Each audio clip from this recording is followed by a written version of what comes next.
So are you happy that Robert Downey Jr. is helping Armie?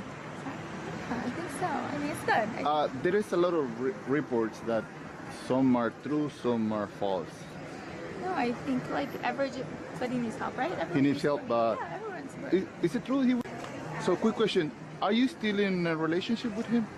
Yeah, he's my best friend. Yeah. He's your best friend?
I woke up on the second week of January. I got my coffee, I sat down, I started opening up Twitter and combing through. My name is Candace Cronkite and my IG handle is BBF Bravo. I've always been interested in anything with pop culture. I really like, deep diving people's backgrounds and why are they the way that they are, and curating things that the public may not know about a person.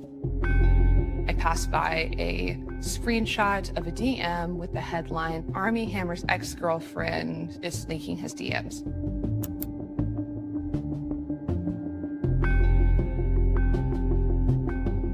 All of these screen grabs that were pulled on Twitter were coming from an anonymous account called House of Effie.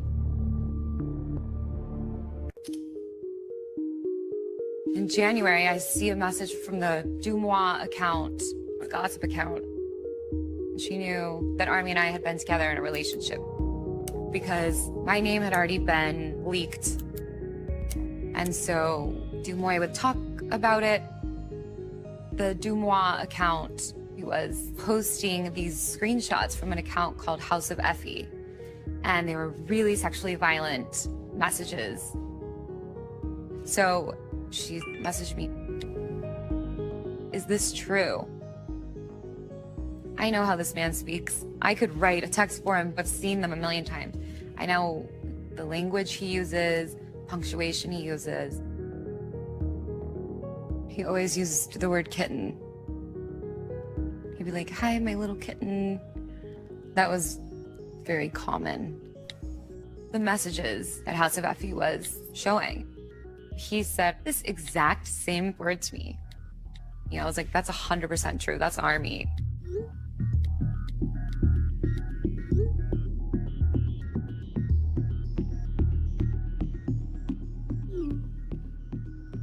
At that point, I just wanted to validate what House of Effie was saying.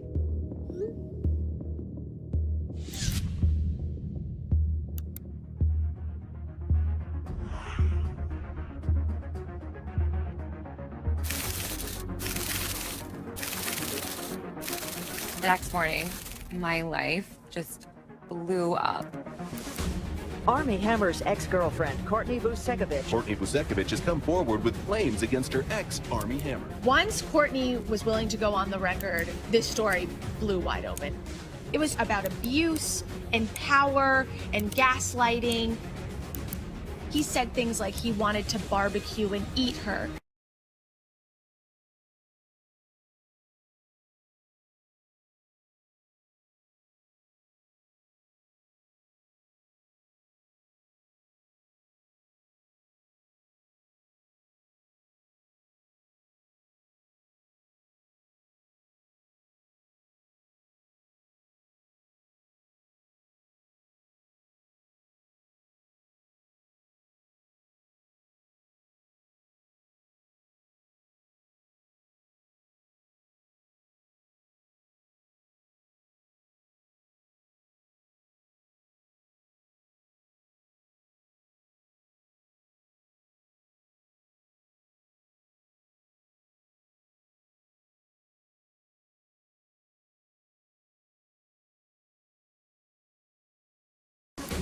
Armie Hammer's ex-girlfriend, Courtney Vucekovich. Courtney Vucekovich has come forward with claims against her ex, Armie Hammer. Once Courtney was willing to go on the record, this story blew wide open. It was about abuse and power and gaslighting. He said things like he wanted to barbecue and eat her.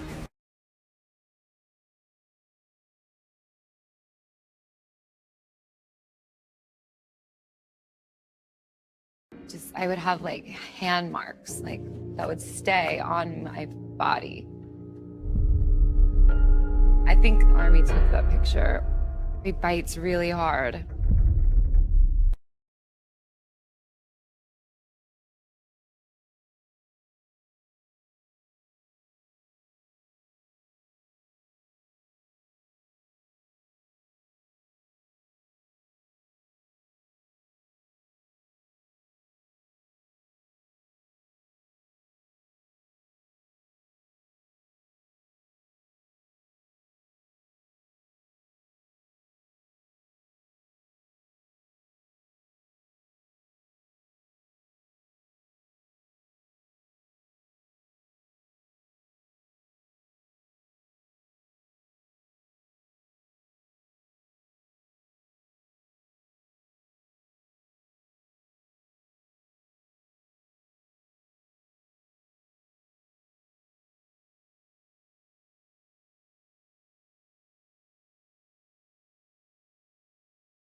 Armie's really been focused on his healing and his process. You can't really take care of someone until you are taken care of, right? Like, there's a reason on a plane why they say secure your own mask before helping others. He has been very busy securing his own mask. My mask has been secured. Their masks are on. So right now it's really been a lot about just focusing on them, protecting them, and working with him in his process, which is a long journey. I'm here to support that process. It's going to make him the best father he can be, the best person he can be. At the end of the day, that's the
Your fucking texts to my wife will be printed and read in court and used against me.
Picture me rolling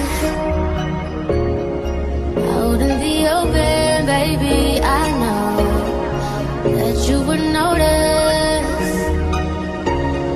You have been hoping I wouldn't go. Should I be waiting? Should I be waiting? There's nothing more than I love than the idea of you lying beside me. I will be waiting, I will be waiting till I turn blue.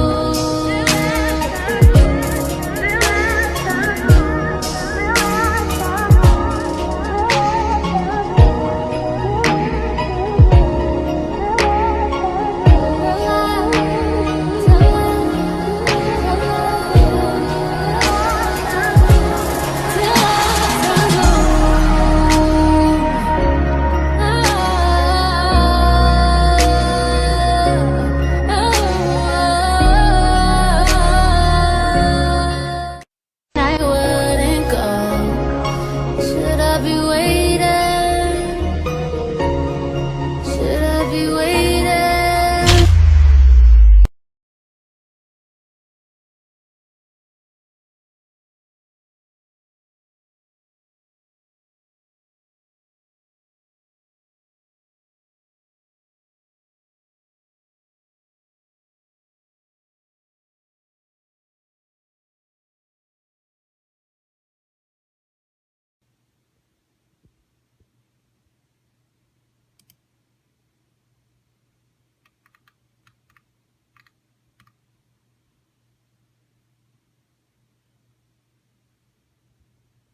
Your first day of rehearsals, because I think Luca had a slightly unconventional approach to that experience. Yeah, it definitely wasn't a traditional rehearsal. It was our only rehearsal, and Luca said, "Let's go rehearse." And we said, "Okay." Then we go out into the grass, and he goes, "Let's just do, I don't know, scene 72." And he just picked a random number, and then we flipped to it, and all it says is Elio and Oliver kiss in the grass. So this is our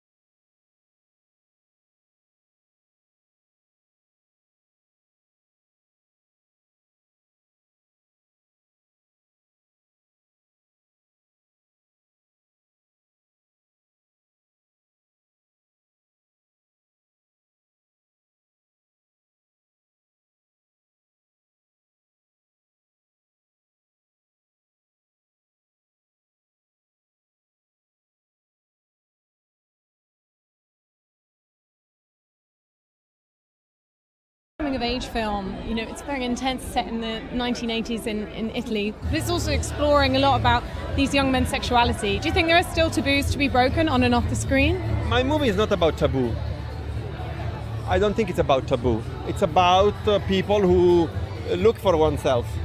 They look for the other and they explore themselves. It's not about taboo. So I don't know how to answer this question. The book is amazing, but it didn't click on me immediately as my film. It was more about helping make the movie happen as a producer. But when I realized that I could put together this beautiful cast, I said, okay, let's do it. Eventually, I think that the themes in the book are very close to me. Desire, the meeting with the other, the capacity of becoming. And can you tell us about your next project? So I believe you'll be working with Tilda Swinton again? Yeah. It's a movie called Suspiria, and it's a horror movie, and Tilda, Dakota Johnson, Chloe Grace Moretz, Mia Goth.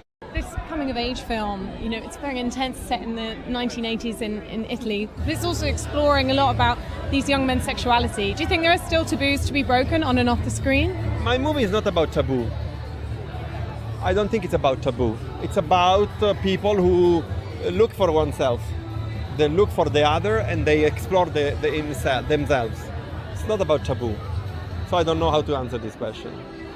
The book is amazing, but it didn't click on me immediately as my film. It was more about helping make the movie happen as a producer. But when I realized that I could put together this beautiful cast, I said, okay, let's do it. Eventually, I think that the themes in the book are very close to me. Desire, the meeting with the other, the capacity of becoming. And can you tell us about your next project? So I believe you'll be working with Tilda Swinton again? Yeah. It's a movie called Suspiria, and it's a horror movie, and Tilda, Dakota Johnson, Chloe Grace Moretz.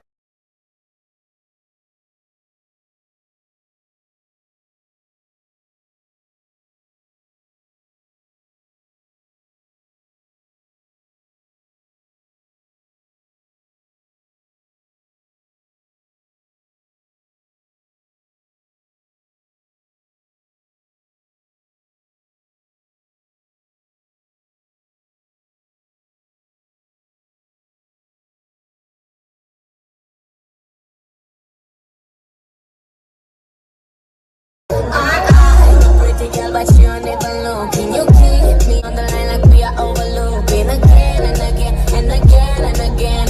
Over and over again, over and over again. I'm a pretty girl, but you don't even look. Can you keep me on the line like we are overlooking again and again and again and again? Over and over again, over and over. You're the one that I need, only the one that I need. You're the one that I think about, baby. You're the one that I need, only the one that I need.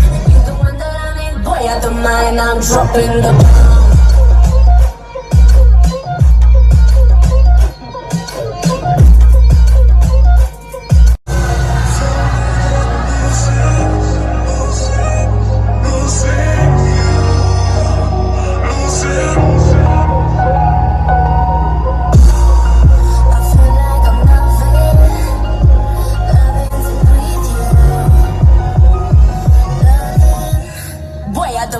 I'm dropping the bomb.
I haven't really digested this one.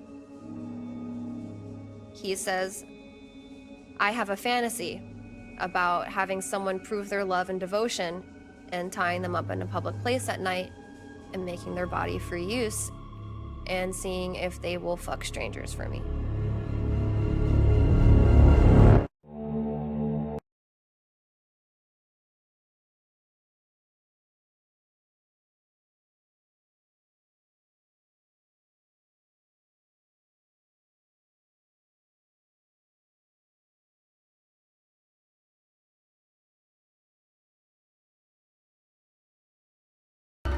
When I came forward about my experiences with him, there was a lot of online harassment. If you're just like some troll, like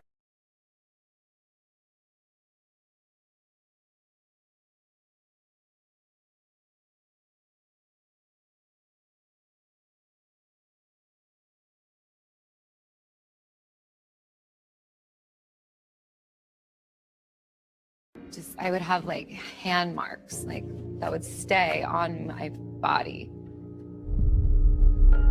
I think Armie took that picture. He bites really hard.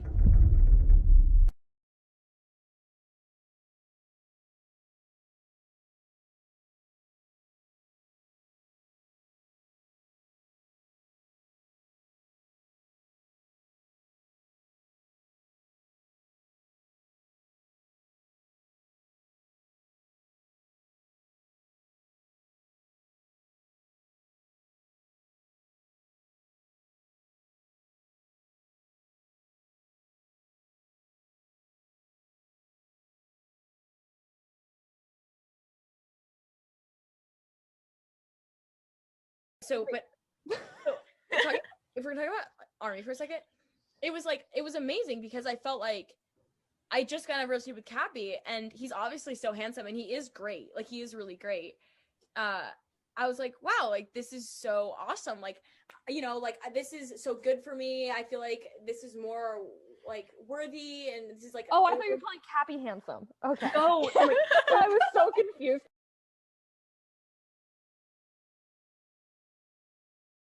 I'm definitely like more of a submissive person in general. Like, I don't like being dominant. Like, I don't like being the one who has to make the move.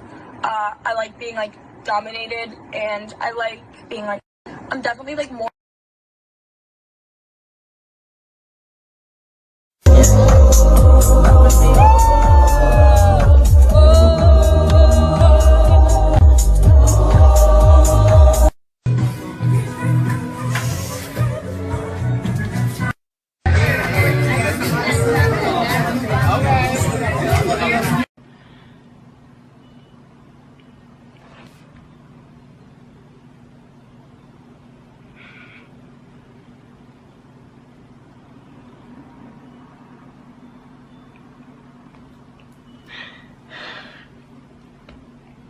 The whole thing is honestly like really hard for me to talk about, and I was just really not in a good place, and I allowed a lot of things to happen that I just wasn't okay with and numb myself. And exclusive interview. She's the beautiful model making disturbing allegations against her ex-boyfriend, the popular actor Armie Hammer. Paige Lorenze says she was emotionally and physically scarred by Hammer, who has starred in a string of. I think we should start by saying you and I are both extremely sex positive, and all of these conversations we're going to have, we are not kink shaming at all. I personally love, role play and, kinky things here and there. So that's not what we're doing.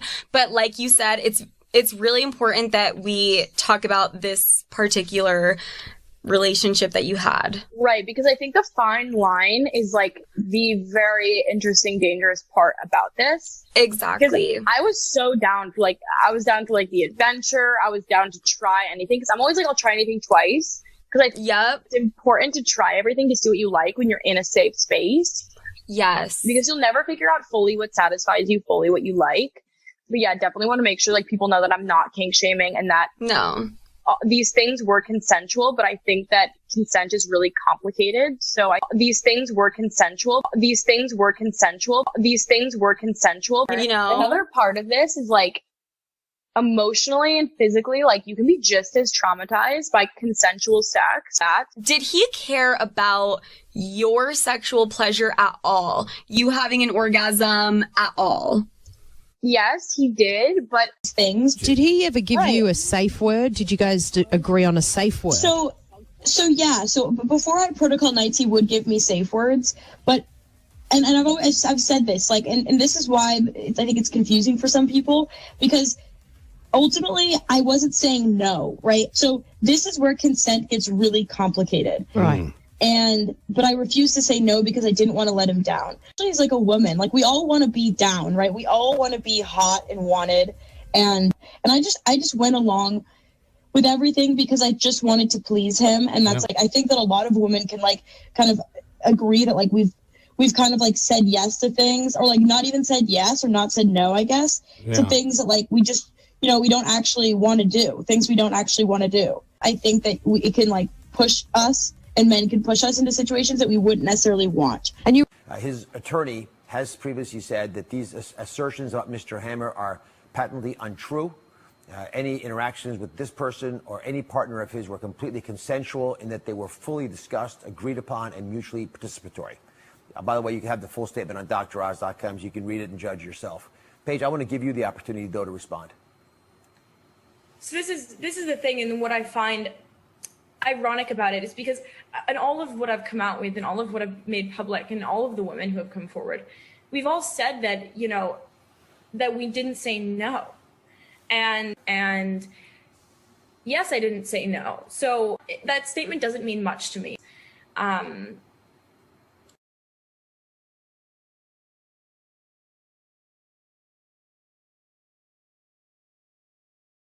Okay, no. What all I'm saying is I don't like a really pretty man. Like, and I've fucked with a pretty man and he was like a serial killer, so like, are you like ugly? See, I'm down with it.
Did he care about your sexual pleasure at all? You having an orgasm at all? Yes, he did.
Being in a relationship with someone for 10 years is no joke. It's a long time, right? So when you look back on those 10 years, how do you now view them?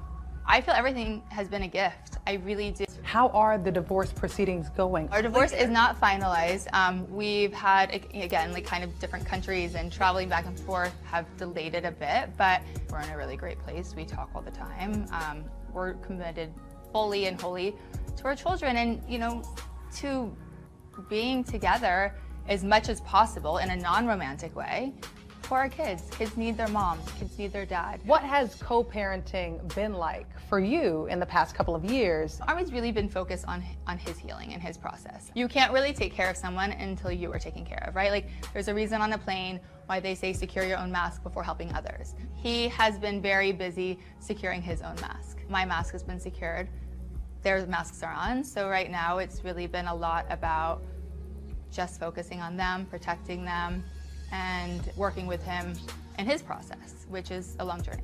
So I am curious, as far as your communication with him, how often are you trying to facilitate in him putting that mask on?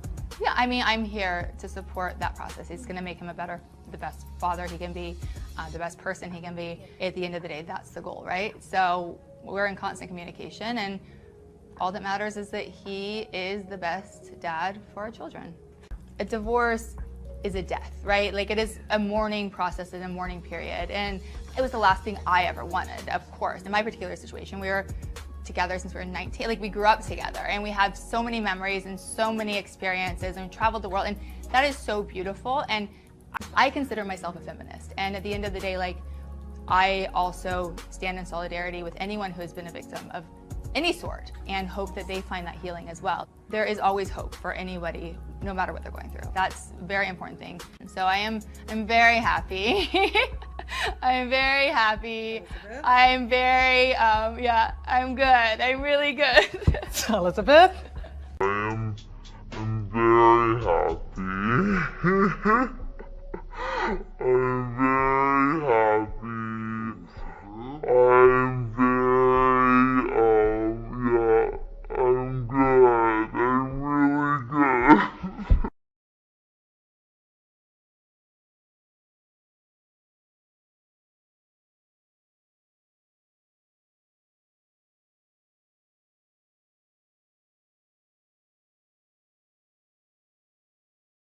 So are you happy that Robert Downey Jr. is helping Armie?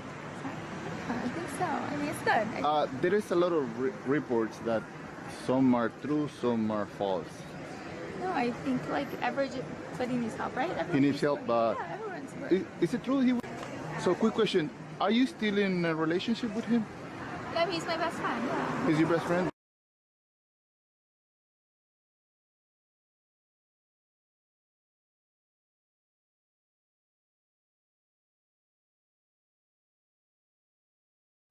All that matters is that he is the best dad for our children.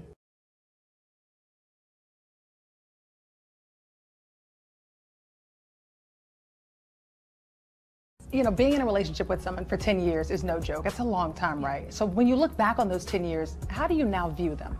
I feel everything has been a gift. I really do. We have so many memories and so many experiences and traveled the world, and that is so beautiful.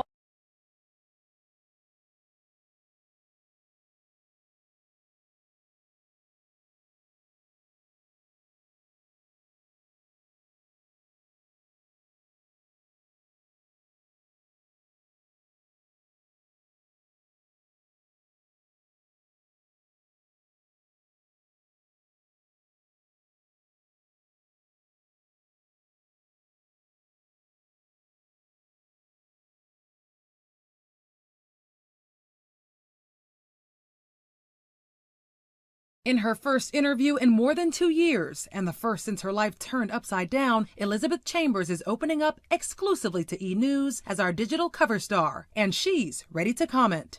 For a very long time, we've said no comment, no comment, no comment, no comment, no comment. Do you want to give them anything? No comment. My agent, my manager, my publicist, like, no, no. Part of me felt like it was taking the high road, and part of me was like, just let us process. And part of me was like, it's none of your business.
when I moved back to LA, I was 13 and I didn't look like all the other kids. I was really tan. I had like long hair and, you know, I used to get picked on. I think, you know, I had like effeminate features when I was a kid or something, so I used to get called girl a lot.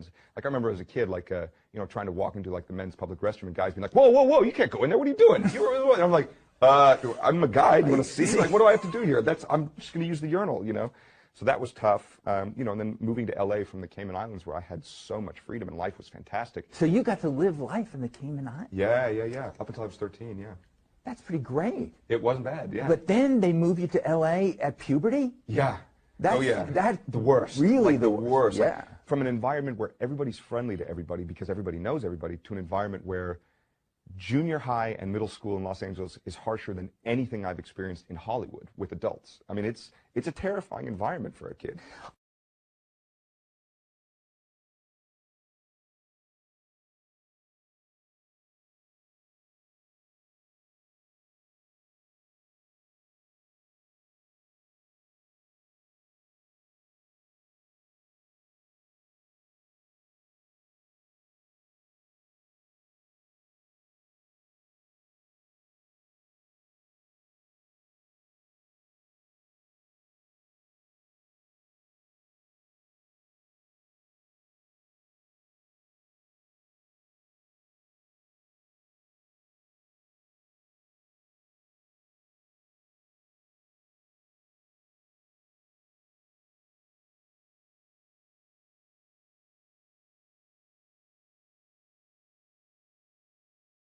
So did you ever like feel the odd one out growing up in the Cayman? Is this? No, you know, I mean, it was funny. Like, I really felt like the odd man out when sorry, I have eyeballs stuck in my teeth. When I moved back to LA, from the Caymans, because I didn't have any of the cultural references.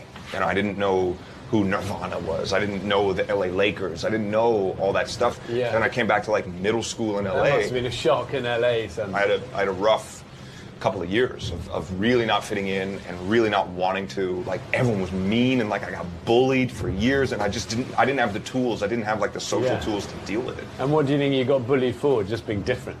Yeah, just being different. Like, I mean, I have a completely ridiculous name, you know, like all that stuff. And were you quite shy or quite outgoing at that age? I think I just didn't fit in. Like, I'm not naturally very shy, but you can kind of drop me with anybody and I can find something in common. But at the same time, I didn't want anything in common with these kids. Like, I felt like I was in a foreign place and I didn't want to be there. So it just led to me being unhappy for several years.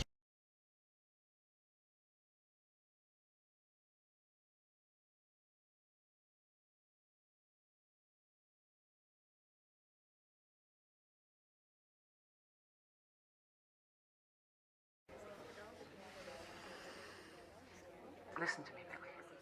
You're getting all caught up in a man's prideful need to be right about these things. Let me ask you a question, honey. What is your calling?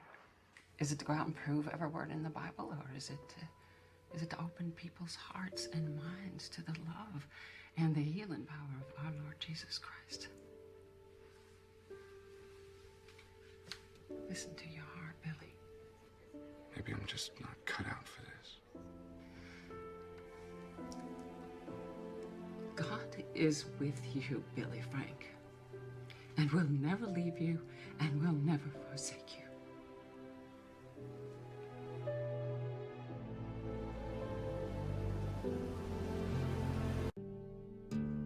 I have a friend, a dear friend, who told me Jesus was a man. Nothing but a man.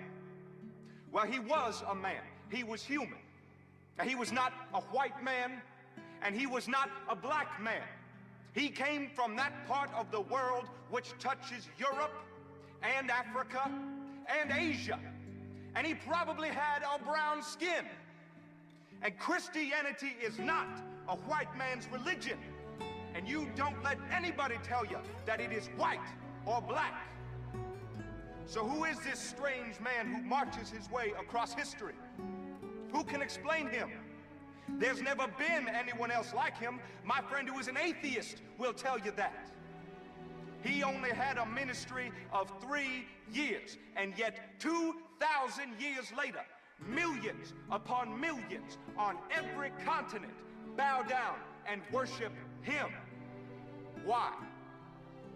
How is this possible? Because he was made to redeem us. He went up onto that cross to redeem us.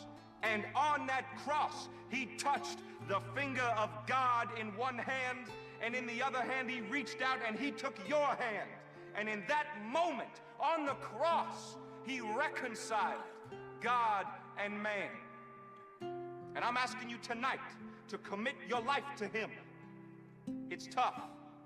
It's hard. And there are those who will mock you for it.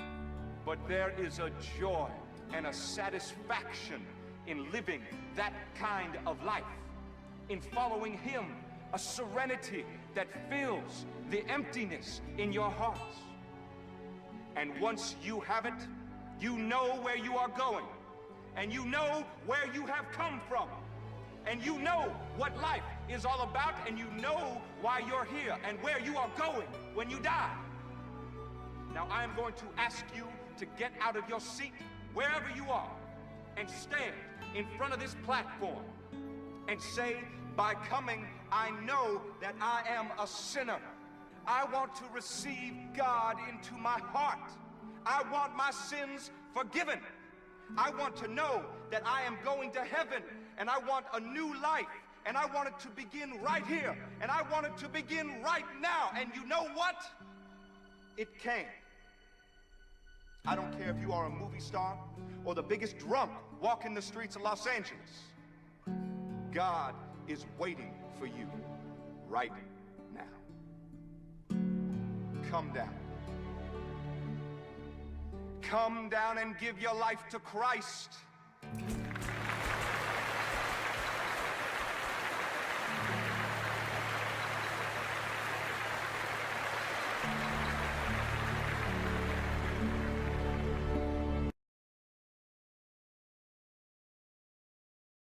My mom's going to love this interview. Anyway, is your mom actually going to hear this interview, do you think? No, definitely not. Probably Yeah, not. I don't think so either. I also don't think she'll see the movie, but that's okay. Is that true? Because you're possessed. Yeah, well, she does not. Yeah, she doesn't want to see the movie. Why?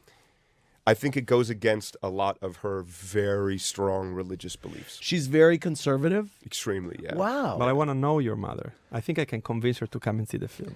I think, but that's so interesting. Does that bother you? No, it probably could if it didn't affirm to me that I was actually going off on my own and being my own person and doing what I truly believed I should be doing as an artist and as a person. Is it something that you will have the discussion about with her? Because it certainly plays into a million themes, and I mean, here is her son. He is a pure. This is a huge role for you. There's Oscar talk. It's being called one of the 10 best movies of the year, and you think because the subject matter is against her, what she believes in, that she might not see the movie. How do you reconcile that? I mean, I guess it's her right. It's her choice. She can watch whatever movies she wants to watch, and I also have the right to make and believe in and support whatever movies I want to do. Would you have a conversation with her about it? We've tried, and I think we're just on opposite ends of the spectrum on that one. Mangoes in a shopping bag. I appreciate the credit, yeah.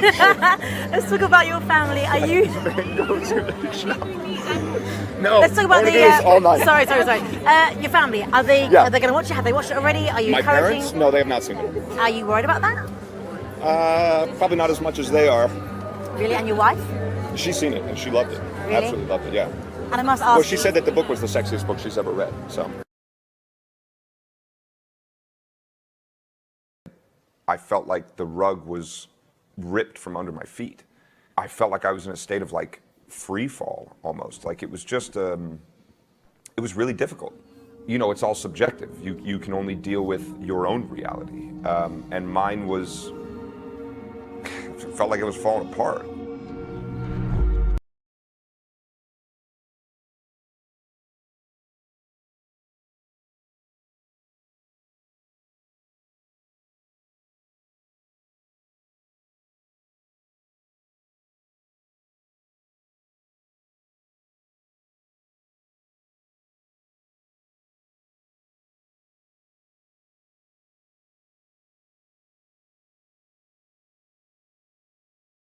they've been working your ass off all day, huh? This is Armie. Now we're cooking. They got a blonde for me. You got a nice ass. I've been patted down. You got a nice It's ass. all- You can it's do all- it. I want them both naked in bed, acting like they don't know each other and they just got paid to come to the motel. Louis doesn't care that much about what anyone's comfortable with. And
you know, he's a big movie star. He was just in Call Me By Your Name.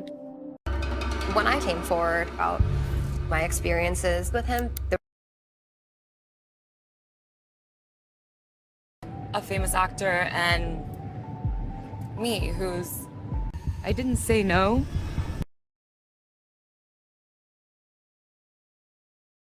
These things were consensual, but I think like you can be just as traumatized by consensual sex.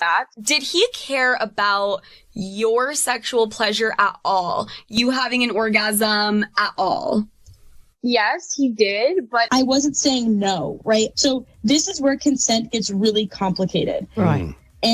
But I refused to say no because I didn't want to let him down. He's like a woman. Like we all want to be down, right? We all want to be hot and wanted. And I just went along with everything because I just wanted to please him. And that's like, I think that a lot of women can like kind of agree that like we've kind of like said yes to things, or like not even said yes or not said no, I guess, to things that like we just, you know, we don't actually want to do, things we don't actually want to do. All of the women who have come forward, we've all said that, you know, that we didn't say no. And yes, I didn't say no. So